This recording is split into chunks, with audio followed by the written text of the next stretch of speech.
I'm Jordan Rayner, and this is the Word Before Work.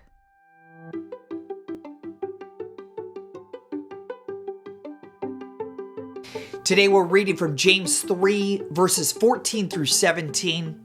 Here's what it says. But if you harbor bitter envy and selfish ambition in your hearts, do not boast about it or deny the truth. Such quote-unquote wisdom does not come down from heaven, but is earthly, unspiritual, demonic. For where you have envy and selfish ambition, there you will find disorder and every evil practice.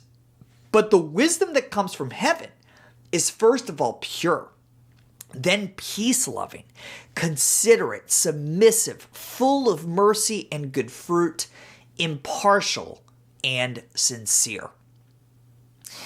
In James chapter 3, we find tons of wisdom for busy Christian professionals.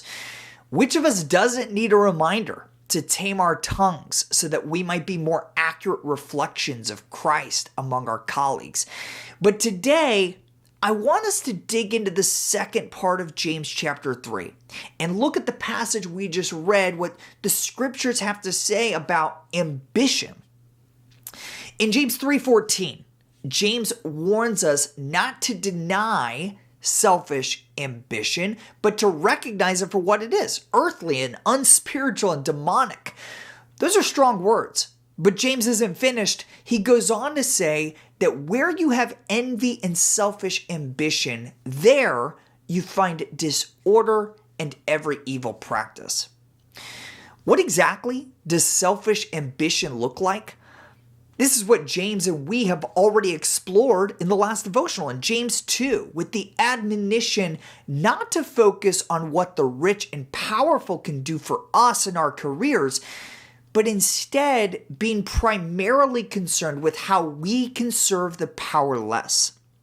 Selfish ambition is when our work is primarily motivated by our own advancement, fame, and fortune rather than service to others. But while James comes down hard on this idea of selfish ambition, we must be careful not to write off ambition altogether. Ambition itself isn't what James is condemning here. Selfish ambition is. The Bible makes clear that there is a different kind of ambition that is not only acceptable, but commanded by the Lord.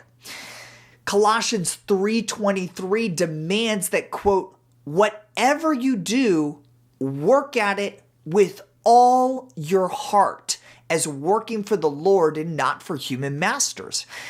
Ecclesiastes chapter 9 verse 10 says, quote, whatever your hand finds to do, do it with all your might. You and I aren't called to simply punch a clock. We are called to lean fully into the work God has called us to do, and to do so ambitiously for His glory and the good of others. In the words of 1 Corinthians 10:31, quote, whether you eat or drink or whatever you do, do it all for the glory of God, end quote. How do we glorify God in our vocations today?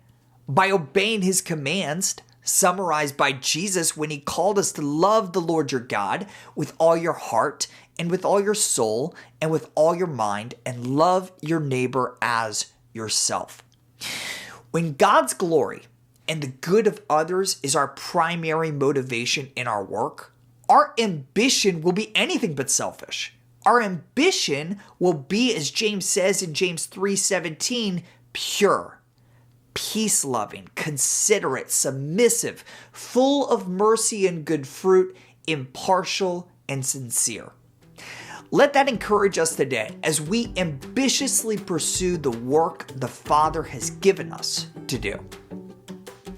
Today's devotional only scratches the surface of how God's Word connects to our work. If you want to go deeper, sign up for my free 20-day devotional called The Word Before Work Foundations at twbwfoundations.com. These email devotionals are designed to help you gain a rich understanding of the biblical narrative of work, how exactly your work matters for eternity, and how those truths influence how we should work today. Sign up for free right now at twbwfoundations.com.